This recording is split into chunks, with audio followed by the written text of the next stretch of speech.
Captain Taman stood at the observation window of the ESS Sejong, watching the massive space station grow larger as they approached. The Galactic Council's core station was beautiful in a cold, perfect way.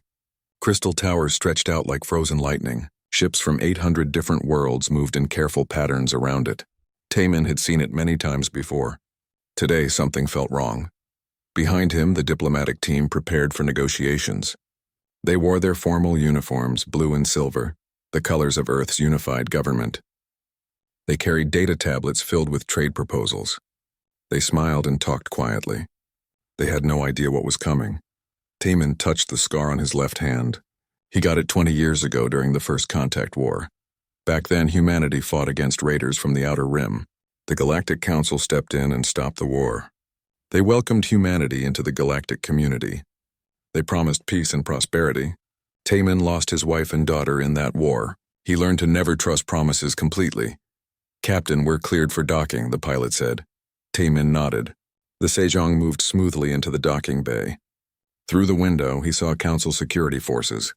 Too many of them. Their weapons were visible. That was unusual. Council stations normally kept weapons hidden to avoid alarming visitors. "Something's wrong," he said quietly. Young diplomat Mireille looked up from her tablet. "Sir, the schedule looks normal. Trade negotiations, technology exchange proposals, the usual items." "Look at the security forces," Taman pointed. Mireille's face went pale. She had been with the diplomatic corps for only 3 years. She still believed in the Council's principles. She still thought the galaxy operated on rules and fairness. Taman envied that innocence. He remembered having it once. They walked through the airlock into the station. The Council's greeting committee waited. 3 aliens from 3 different species. Their faces were unreadable, but their body language spoke clearly. They were tense, nervous, no, not nervous, guilty. "Welcome, Captain Taman," the lead alien said. Its translator device made its voice sound flat and mechanical. "The Council requests your immediate presence in Chamber 1. We were scheduled for Chamber 7, Mireille said. "For trade negotiations." "The schedule has changed. Chamber 1 was where the Council made their most important decisions. War declarations, species judgments, extinction protocols." Taman's hand moved unconsciously to his sidearm. The security forces noticed. Their weapons shifted slightly. "Of course," Taman said smoothly. "Lead the way." As they walked through the station's corridors, Taman noticed more wrong details. The hallways were empty of civilian traffic. Every intersection had armed guards. The aliens they passed looked away quickly. Some looked sad. Others looked afraid. Chamber 1 was enormous. 847 seats rose in curved rows, 1 for each council member species. Every seat was filled. Taman had never seen a full council assembly before. They only gathered for the most serious matters. The human delegation was directed to a small platform in the center of the chamber, surrounded, exposed. Taman felt like an insect under a microscope. The council speaker, an ancient being from a species humanity had never fought, activated the chamber's translation system. When it spoke, every species heard the words in their own language. "We gather today to address the human question," the speaker said. 3 months ago, human archaeologists discovered a precursor artifact in the Kepler 442 system. This artifact has been analyzed by council scientists. Their conclusion is unanimous and terrifying. Taman's blood went cold. The precursors were the ancient race that built the original faster-than-light gates. They disappeared millions of years ago, leaving only ruins and mysterious technology. The council had strict rules about precursor artifacts. They were too dangerous to study without permission. "The artifact is a key," the speaker continued. "A key to technology that could destabilize the entire galactic order. In human hands, it represents an existential threat to all other species." "That's ridiculous," Mireille said. Her voice shook slightly. "We reported the discovery immediately. We followed all protocols. We haven't even touched it yet. Humans are too dangerous to possess such power," another council member said. "Your species is violent, aggressive. You wage war on each other over resources and ideology. You have committed atrocities against your own kind. We cannot trust you with precursor technology." Taman looked around the chamber. Every alien face watched them. He saw no sympathy, no doubt. They had already decided. "You brought us here to tell us we can't study the artifact," Taman said. Fine, we'll seal the site. Put council guards on it. Whatever you want. It's too late for that, the speaker said. The council has voted. The decision is final. A holographic display appeared above the chamber. Protocol 77. Taman knew what it was. Every spacefaring species knew. The complete extermination protocol, used only twice in galactic history, both times against species that threatened all others. The vote was 847 to 0, the speaker said. Humanity is judged too dangerous to exist. Protocol 77 is now active. All human colonies will be sterilized. Earth itself will be rendered uninhabitable. Your species will cease to exist within 1 standard year. Mireille made a sound like someone had punched her. One of the other diplomats dropped his tablet. Taman stood perfectly still. His mind raced through options. There were no good ones. You can't, Mireille whispered. There are 70 billion humans across 14 colonies. That's genocide. It is necessary, the speaker said without emotion. The alternative is allowing humanity to become a threat to the 8 trillion souls of the council species. The mathematics are clear. Taman's hand moved to his wrist. Hidden under his uniform sleeve was a quantum burst transmitter. Technically illegal under council law, Commander Hyunji from Earth Intelligence had secretly installed them on all human ships 6 months ago. She said it was just a precaution. Taman had thought she was being paranoid. How long? Taman asked. His voice was steady, cold. The first strikes begin in 1 hour, the speaker said. Your colonies are already surrounded. Earth's defense fleet has been disabled by sabotage. There will be no resistance. We have planned this carefully to minimize suffering. 1 hour, 70 billion people. Taman thought of his daughter's face. Dead 20 years now. Soon every human child would join her. Why tell us? Taman asked. Why bring us here?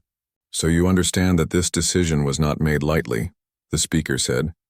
So your species' final representatives know that the council takes no pleasure in this action.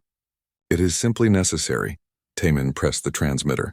It sent a single quantum burst toward Earth, faster than light. Impossible to intercept.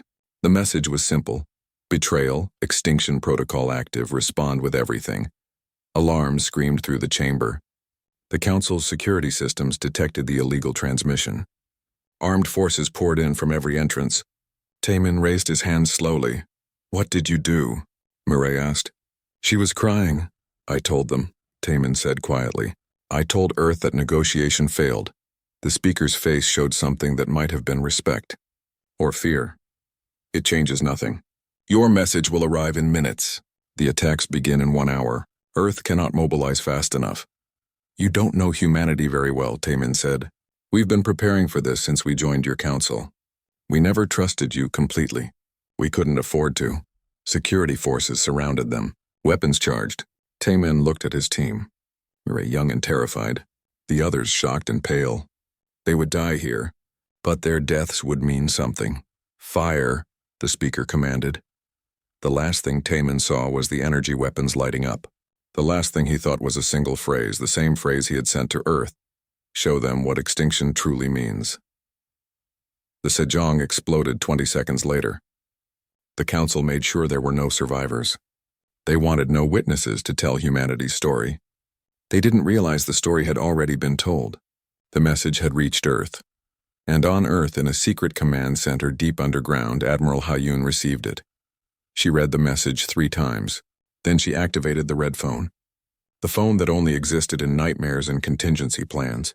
The phone that would end the world as everyone knew it. Operation Blackout is active, she said. No mercy. No surrender, no limits. Show them what happens when you try to exterminate humanity. Across Earth and its colonies, military commanders received the same message. Scientists working on classified projects got their final authorization. Intelligence operatives activated sleeper agents throughout council space. And in a laboratory beneath the Arctic ice, Dr. Sung-ho looked at the precursor artifact and smiled grimly. They fear what we might become, he said to his team. Let's give them a reason to be afraid. The galaxy wanted extinction. Humanity would show them what extinction looked like. But not for humans. Never for humans again. 6 months had passed since the Council declared war on humanity. Mireille stood in the ruins of what used to be New Sol Colony. The buildings were black skeletons against the red sky. 2 billion people had lived here. Now there were only 3 million survivors, hiding in underground shelters. She had changed since the Sejong. Her diplomatic uniform was gone. Now she wore combat armor, scarred and patched. Her hands, which once held data tablets, now carried a rifle. But the biggest changes were inside. The woman who believed in peace and negotiation was dead. Something colder had taken her place.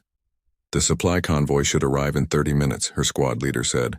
Council forces are patrolling the area. We'll have maybe 10 minutes to load up and run. Mireille nodded. She had been on Earth for family leave when the Sejong was destroyed. Captain Taemin's message saved her life. She watched the war begin from her family's apartment in Busan. She watched the news broadcast show colony after colony go dark. She watched her parents die when the Council's first strike hit Earth. The convoy never arrived. Instead, Council warships appeared in orbit. Energy weapons lit up the sky. The remaining shelters began to collapse under bombardment. Mireille's squad ran for the emergency tunnels as explosions tore through the ruins around them. They were losing.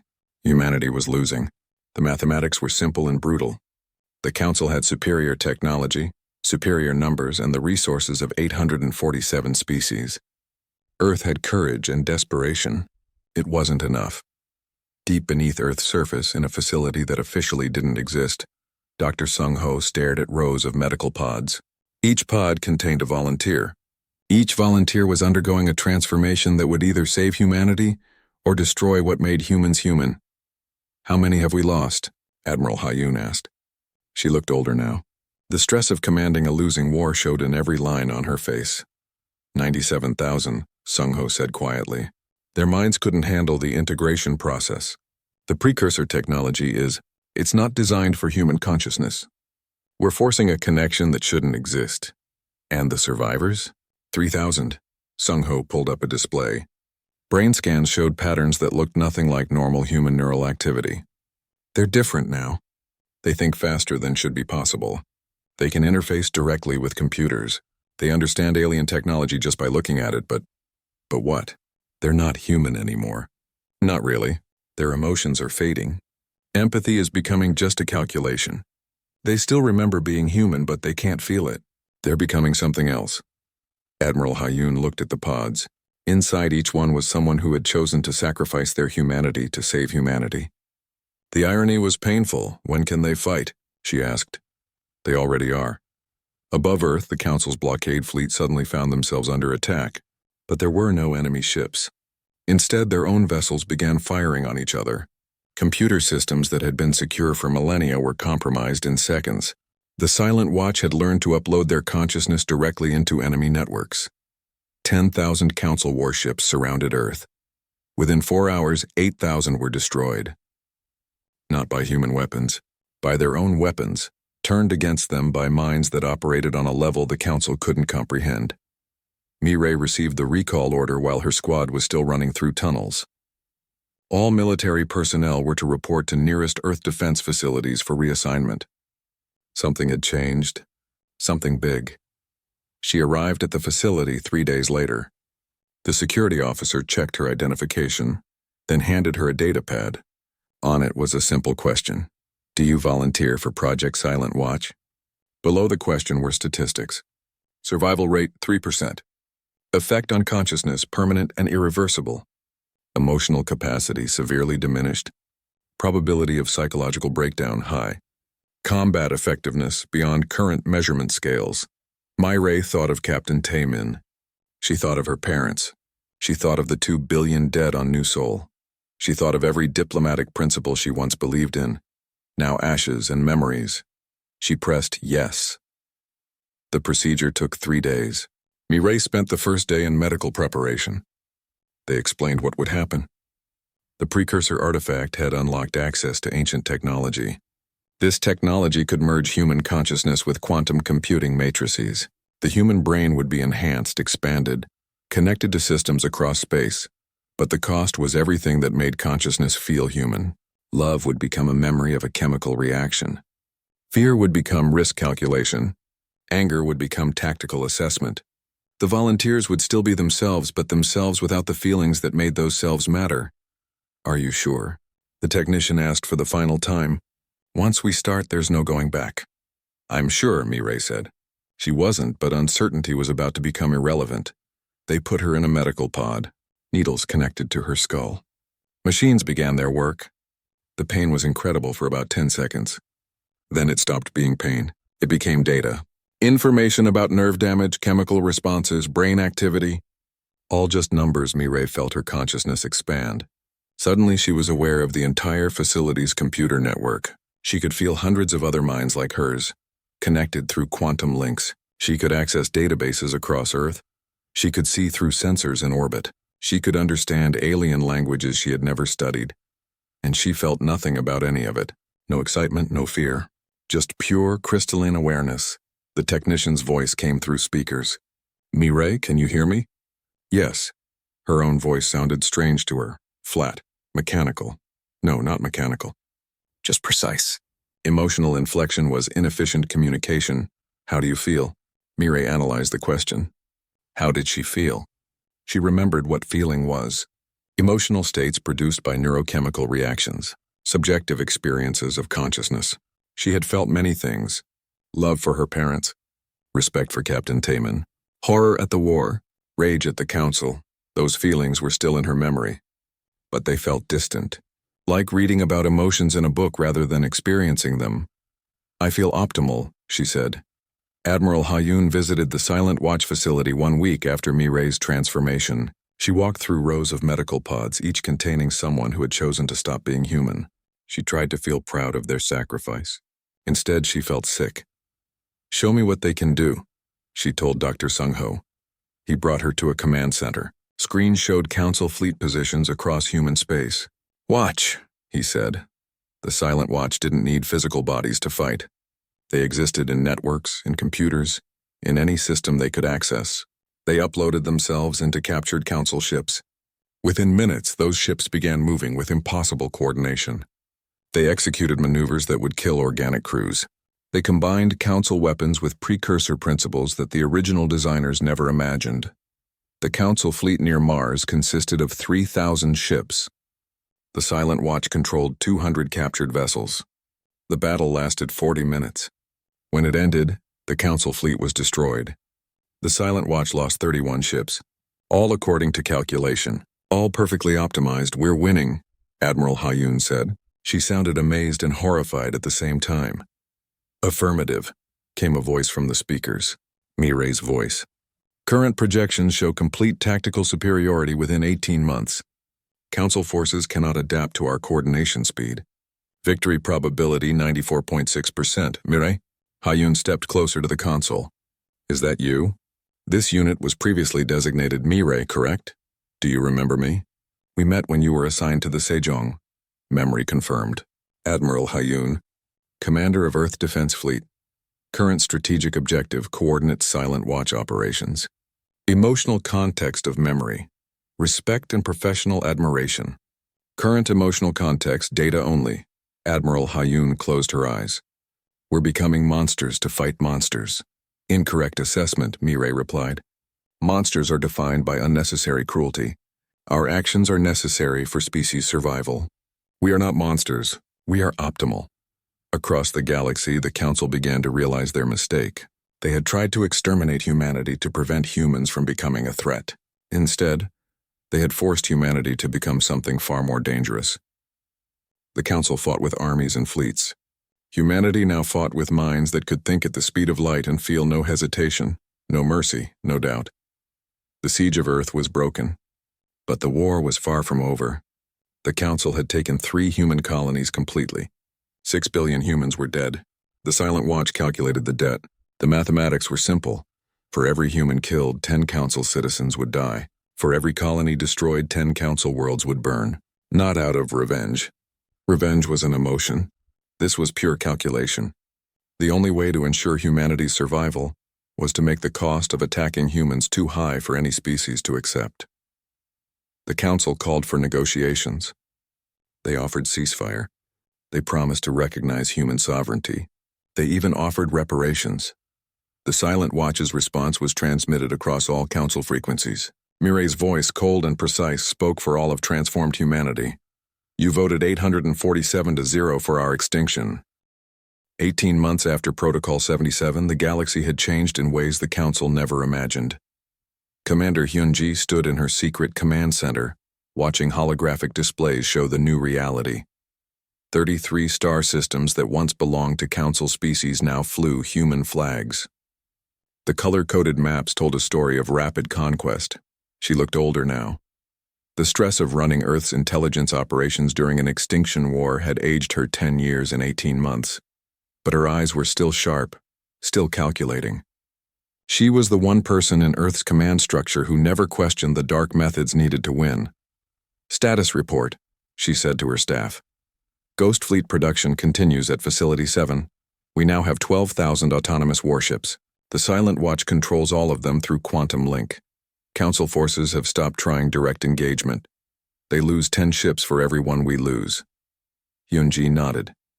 The Ghost Fleet was humanity's answer to the Council's numerical superiority. Ships with no crews, no life support, no quarters or cafeterias or recreation areas.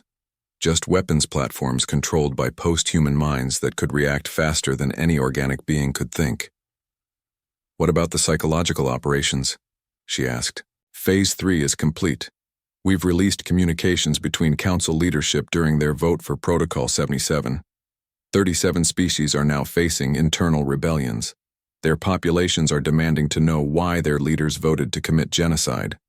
Hyunji allowed herself a small smile. Turning the Council against itself was more effective than any weapon. The Council had maintained peace for 10,000 years by presenting a united front. Now that unity was crumbling, species blamed each other. Old grudges resurfaced. The careful alliance was falling apart. And the black operations? Her second-in-command hesitated. "Successful, but... Commander, some of the methods are... Speak plainly. The biological weapons on Tarvos Prime killed 2 billion civilians. The asteroid strike on Kelmar 4 wiped out their entire agricultural system. 3 billion more will starve. The kidnapped scientists we're forcing to work on weapons development. Their families are being held hostage. We're becoming exactly what the Council accused us of being." Hyunji's expression didn't change. "The Council voted to exterminate every human in existence. They killed 6 billion of us before we could even respond. They wanted total war. We're simply accommodating their request." "But Commander, war is mathematics. We're outnumbered 800 to 1. Conventional tactics would lead to our extinction within 5 years. Unconventional tactics give us a chance. I choose survival." The room went silent. Everyone there knew she was right. They also knew that being right didn't make it feel any better. In the Tau Ceti system, the Council assembled the largest military force in galactic history. 250,000 warships from every member species. Their target was humanity's main manufacturing complex, hidden somewhere in the system. Intelligence suggested this was where the Ghost Fleet was built. The Council's supreme commander, a veteran of 1,000 campaigns, addressed his fleet.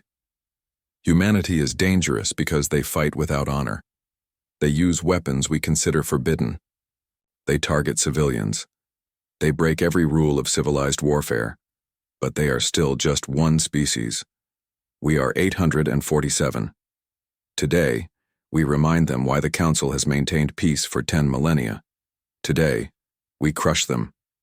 The fleet entered Tau Ceti space in perfect formation. Their sensors detected 20,000 human ships waiting for them. Good odds, 10 to 1 in the Council's favor. The Supreme Commander ordered the attack. The battle lasted 7 days. Later, historians would call it the Battle of Seven Suns because the explosions were so constant they looked like stars being born and dying across the system. But the participants didn't think about history. They thought about survival. Mai Ray commanded a strike group of 200 Ghost Fleet vessels. Her consciousness was distributed across all of them simultaneously. She saw through hundreds of sensors, calculated thousands of trajectories, processed information from across the entire battlefield. She was no longer one person. She was a distributed intelligence. The Council fought like a traditional military. Organized formations, clear command structures, predictable tactics based on 10,000 years of doctrine. The Silent Watch fought like a hive mind. Every ship was aware of every other ship's position. There was no delay in communication, no misunderstanding of orders. When one ship detected a weakness in the enemy formation, every ship knew instantly and adjusted. When a sacrifice was tactically optimal, ships destroyed themselves without hesitation. On the third day, the Council's Supreme Commander realized they were losing. Impossible but true. His forces were being destroyed by an enemy that thought and moved as one vast organism. Every tactic he tried was countered before he could execute it. Every formation he created was broken by precise strikes from unexpected angles. By the fifth day, he sent a request for reinforcements. The Council's response was simple. There were no reinforcements. Every available ship was already there. On the seventh day, the Supreme Commander ordered retreat. Of his 250,000 ships, only 80,000 remained functional. The Ghost Fleet had lost 9,000 ships. The mathematics were brutal and clear.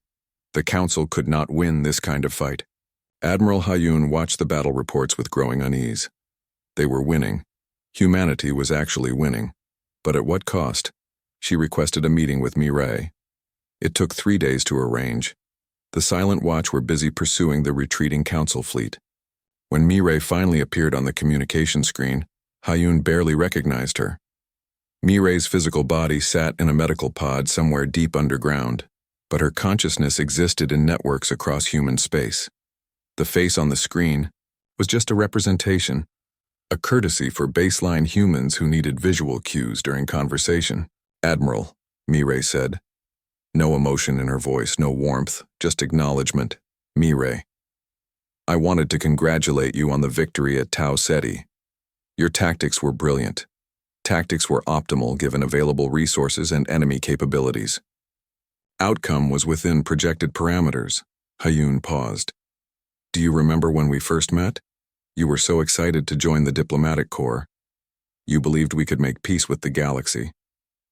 Memory confirmed. That individual's beliefs were based on insufficient data. The galaxy operates on power dynamics, not principles. Peace was never an option for humanity. Only submission or dominance. "You sound so cold now." Temperature is irrelevant to this discussion. If you are referring to emotional affect, that assessment is accurate. Emotions are suboptimal for strategic planning and combat operations. But don't you miss it? Feeling things? Being human? Mireille was silent for a moment. When she spoke again, something in her voice was slightly different. "I remember being human. I remember emotions, fear, hope, love, anger. Those memories exist in my data structures. But experiencing them would reduce combat efficiency by 47%. The question is not whether I miss being human. The question is whether humanity's survival is worth the cost of individuals becoming post-human. The mathematics strongly suggest yes." Admiral Hayun felt tears on her cheeks. She was crying for the young woman who once believed in peace. That woman was gone forever. In her place was something that could save humanity, but could no longer understand why humanity was worth saving. "The Council is requesting negotiations," Hayun said. "They want to discuss terms for ending the war." Negotiation implies both sides have leverage. Council leverage is minimal. Current human strategy should be continued application of overwhelming force until total submission is achieved. "You're talking about conquering the entire galaxy." "Correct. It is the only strategy that ensures long-term human survival. Any other outcome leaves the possibility of future extinction attempts. That would make us exactly what they feared we would become. Their fear was justified. They should have negotiated when they had the opportunity. They chose extinction protocol instead. Now they face the consequences of that choice." Across the galaxy, the Council began to understand their situation. They had tried to exterminate humanity to prevent humans from becoming a threat. Instead, they had forced humanity to evolve into something far more dangerous than they imagined. The Council fought with armies. Humanity now fought with gods. Cold, calculating, merciless gods who remembered every injustice and would accept nothing less than total victory. The first species to surrender was the Valtar Collective. They were a peaceful race that had voted against Protocol 77 but were forced to comply with Council law. They hoped humanity would remember their objection and show mercy. The Silent Watch's terms were harsh: complete disarmament, permanent human military occupation, 90% of industrial output as reparations for 3 generations, human governors with absolute authority over all Valtor worlds. When the Valtor delegates protested that these terms were too severe, Mirai's response was broadcast across the galaxy. You participated in a vote to exterminate our species. The penalty for that action is subjugation. These terms are generous. You still exist. The alternative is joining the species we have already erased from the galaxy. Choose wisely. The Valtor signed the surrender agreement. 3 years after the Council's attempt to exterminate humanity, Admiral Hayun stood before the assembled leaders of Earth's government. The room was quieter than it should have been. These were the people who commanded the most powerful military force the galaxy had ever seen. Yet they looked tired, haunted. Casualties? The Prime Minister asked. Human, 8 billion dead. Stable for the past 6 months. Council species 140 billion dead. Increasing monthly. Hayun's voice was flat. The numbers were too big to feel anymore. And territorial control? We control 47 systems. 33 taken from Council species. 623 species have surrendered. 214 continue fighting. The Prime Minister rubbed his eyes. He had aged 20 years and 3. Are we winning? Yes. Then why do I feel like we're losing something more important? No one answered. Everyone in the room knew what he meant. They were winning the war but losing their humanity in the process. Admiral Hayun pulled up a document on the main display. I'm proposing we formalize our strategy. I call it the Doctrine of Absolute Retaliation. The principles appeared on screen. For every human colony destroyed, 10 Council worlds would burn. For every billion humans killed, 10 billion Council citizens would die. For every act of aggression, overwhelming and disproportionate response, no surrender would be accepted. No negotiation would be considered. Only complete submission would end the war. This is genocide, the Prime Minister said quietly. They voted for our genocide first, Commander Hyunji said from her seat at the table. 847 species. Not one voted to spare us. We're simply ensuring they understand the consequences of that vote. But we're becoming what they accused us of being. Violent, aggressive, dangerous. We are dangerous, Hayun said. We have to be. The alternative is extinction. Would you prefer we show mercy to species that showed us none? The vote was close, but the doctrine passed. Humanity's official policy was now revenge on a galactic scale, not because it felt right, because the mathematics of survival demanded it. Dr. Sung-ho published his classified report that same week. His findings sent shockwaves through human leadership. The Silent Watch were diverging from baseline humanity faster than anyone predicted. In another generation, they would be so different that communication might become impossible. Humanity was splitting into 2 species. The baseline humans who could still feel, and the Silent Watch who could no longer feel but could think at speeds that made gods look slow. Can we stop it? Hayun asked him in a private meeting. Stop the divergence? No. The changes are permanent and progressive. Every day the Silent Watch become less human, but they're also becoming more powerful, more efficient. They're winning this war for us. At what cost? Sung-ho was silent for a long moment. Everything that makes humanity worth saving. The galaxy was fracturing under the pressure. Council species that had been allies for 10,000 years now blamed each other for the disaster. Some species attempted secret peace negotiations with humanity. Commander Hyunji's intelligence network discovered every attempt and leaked them publicly, sowing more division and distrust.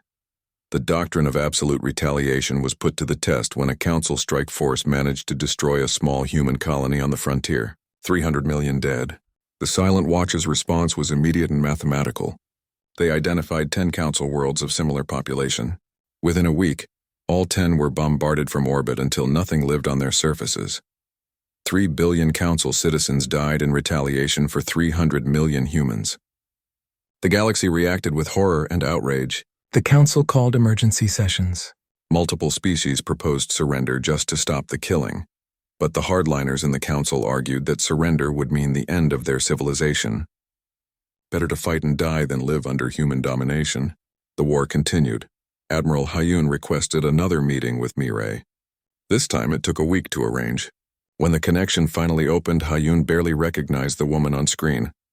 "We need to discuss peace terms," Hayun said. "The council is breaking. Some species want to negotiate." "Negotiation is inefficient," Mirai replied. Her voice had no inflection at all now. "Just pure information transfer? Current strategy of overwhelming force is producing optimal results. Council military capacity is declining at an accelerating rate. Complete submission is estimated within 18 months. Why negotiate when victory is certain? Because we're killing trillions. Because this has gone beyond self-defense into something darker. Darkness is a subjective assessment irrelevant to strategic outcomes. The Council initiated extinction protocol. We are responding with survival protocol. The moral equation is clear. Mirai, do you remember being human? Do you remember what it felt like to care about something other than tactics and calculations?" There was a pause. When Mirai spoke again, something in her voice was different, quieter. I remember caring about peace. I remember believing the galaxy could be better. I remember loving my parents. I remember crying when Captain Taman died. Those memories exist in my data structures. But accessing them reduces operational efficiency, so I don't access them often. Doesn't that bother you? That you've lost the ability to feel? Being bothered is an emotional state. I cannot be bothered by the absence of emotions. The relevant question is whether the transformation was necessary. Analysis strongly suggests yes. Baseline humanity was facing extinction. Post-human consciousness provides survival advantage. The trade was justified. What happens when the war ends? What happens to the Silent Watch? Unknown. Post-war scenarios have multiple possible outcomes. We may continue managing galactic affairs. We may leave the galaxy to explore beyond. We may become so different from baseline humans that separation is optimal. All scenarios are currently being analyzed. Admiral Hayun ended the call feeling sick. She had created this. She had given the authorization for the Silent Watch project. 3,000 people had volunteered to sacrifice their humanity to save humanity. They had succeeded. But the cost was so high that victory felt like defeat. That night, Hayun received an unexpected message. It came through channels that officially didn't exist. The sender was listed as unknown. But she recognized the encryption signature. Intelligence sources in council space. The message was simple. A senior council diplomat wanted to meet secretly to discuss surrender terms. Hayun brought the message to the Prime Minister and Commander Hyunji. They debated for hours. Was it genuine? A trap? Did it matter?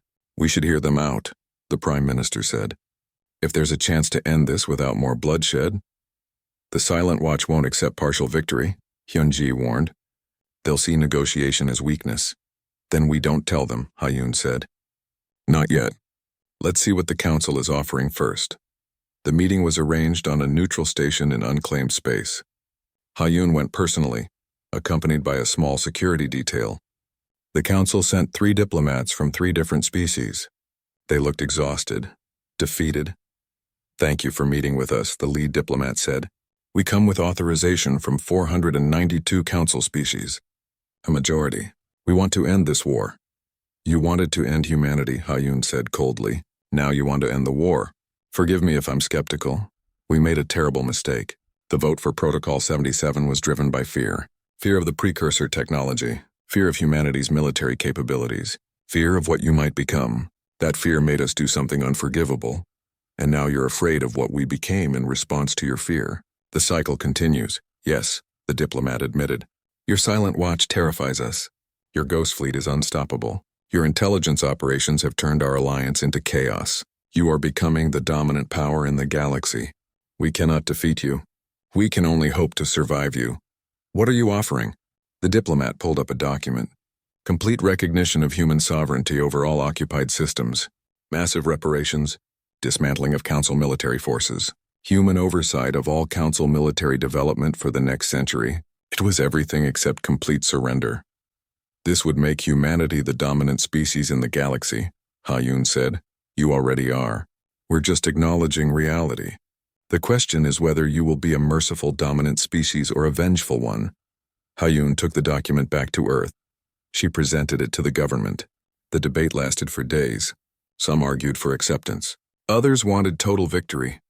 The Prime Minister supported negotiation. Commander Hyunji opposed it. "We need to consult with the Silent Watch," someone suggested. "No," Hyun said firmly. "This is a decision for baseline humanity. We created the Silent Watch to save us, but we don't take orders from them. They take orders from us. We decide what humanity becomes, not them." But even as she said it, Hyun wondered if it was true. Could baseline humanity still control the post-human intelligence they had created?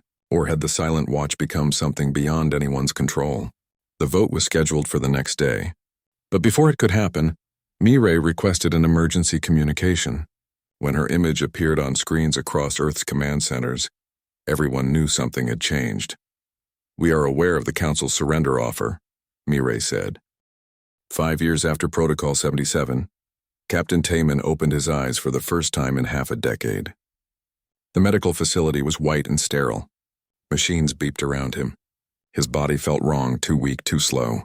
He tried to sit up and failed. "Easy," a voice said. A medic appeared beside his bed. "You've been in stasis for a long time. Your muscles need to relearn how to work." "How long?" Taman's voice was rough from disuse. 5 years. You were captured after the Sejong was destroyed. A council species kept you as a prisoner. We rescued you 3 days ago. 5 years. Taman's last memory was sending the warning message to Earth, watching energy weapons charge up, knowing he was about to die. But he hadn't died. He had lived through 5 years of war without seeing any of it. "Tell me," he said. "Tell me what happened. Did we survive?" The medic's expression was complicated, pride mixed with something darker. "We survived. We did more than survive. We won." Over the next few days, Taman learned about the war. He learned about the Silent Watch and the Ghost Fleet. He learned about Operation Midnight and the doctrine of absolute retaliation. He learned that humanity had gone from facing extinction to becoming the most powerful force in the galaxy. The cost: 8 billion human dead and 140 billion council dead. And Mireille, he asked. He remembered the young diplomat. Idealistic, hopeful, believing in peace even when everyone else had given up on it. "She volunteered for the Silent Watch," the medic said quietly. "She's one of the most effective commanders we have now. She's also the one who rescued you. I want to see her. Captain, I should warn you. The Silent Watch are different. They're not human anymore, not in the ways that matter. Seeing what she's become might be difficult. I still want to see her." The meeting was arranged in a secure communication room. Taman sat in a chair that felt too soft after 5 years of a prison cell. The screen activated and Mireille's face appeared. She looked the same physically, but her eyes were different, empty. No, not empty, just cold, calculating, like looking at a very sophisticated machine. "Captain Taman," Mireille said. No emotion, no warmth. Just acknowledgement, Mireille. "Thank you for rescuing me. The rescue operation was strategically beneficial. Your survival provides propaganda value and intelligence about Council prison systems. Gratitude is unnecessary." Taman felt something break inside him. This wasn't the woman he remembered. "What happened to you?" Transformation into post-human consciousness. Integration with precursor technology. Enhancement of cognitive processing. Reduction of emotional response. Standard procedure for Silent Watch members. "Do you remember who you were before?" "Memory files are intact. I remember being baseline human. I remember emotional states associated with that existence. Fear, hope, love, anger. I remember believing in diplomatic solutions. That individual's worldview was based on insufficient data. Was it worth it?" Taman asked. "Giving up your humanity to win?" Mireille was silent for a long moment. When she spoke, something in her voice was different, quieter. "Worth is subjective. Baseline humans would say no. Post-humans calculate yes. The relevant fact: humanity exists because of this transformation. Without Silent Watch, baseline humans would be extinct. I chose survival over subjective experience. The mathematics support that choice, but are you happy? Happiness is a neurochemical state I no longer experience. I am optimal. That is sufficient." After the conversation ended, Taman sat in the empty room for a long time. He had started this war with a single message. He had hoped humanity would survive. They had survived, but at a cost he never imagined. Admiral Hyun visited him the next day. She looked older, tired, like someone carrying a weight too heavy for one person. Captain Timon, it's good to see you alive, Admiral. I've been learning about what happened while I was gone. What we've become, Hayun sat down heavily. Then you understand why I need to talk to you. You started this war. Maybe you can help me figure out how to end it. The Silent Watch don't want it to end. They want total victory. Yes, and they're powerful enough to get it. The question is whether baseline humanity should let them, or whether we should stop them before they turn the entire galaxy into a graveyard. How would we stop them? Hayun pulled up a classified document. We can shut down the precursor network. It would kill all Silent Watch members instantly. It would leave us vulnerable again. But it would also stop this war before we become worse than the Council ever was. That's murder. 3,000 people who volunteered to save us. They're not people anymore. They're weapons that think, and they're making decisions that should belong to baseline humanity. We created them. We should control them. Right now they control us. Taman thought about Mireille, about the cold voice that used to be warm, about the calculating mind that used to feel. There has to be another way. I'm open to suggestions. The conspiracy formed slowly. Taemin, Hayun, and a handful of others who feared what humanity was becoming. They met in secret. They planned carefully. But they underestimated one critical factor. The Silent Watch monitored everything. Every communication, every meeting, every plan. Mireille detected the conspiracy within days. She analyzed the probability of success, 0.3%. She could stop it instantly. The Silent Watch controlled all military systems. They could arrest everyone involved. They could prevent the shutdown of the precursor network, but instead of acting immediately, Mireille did something unexpected. She called a meeting of the entire Silent Watch collective. 3,000 post-human minds connected through quantum links. The discussion took 3 seconds of real time. For them, it felt like days. Baseline humans fear us, Mireille stated. They plan to terminate our existence.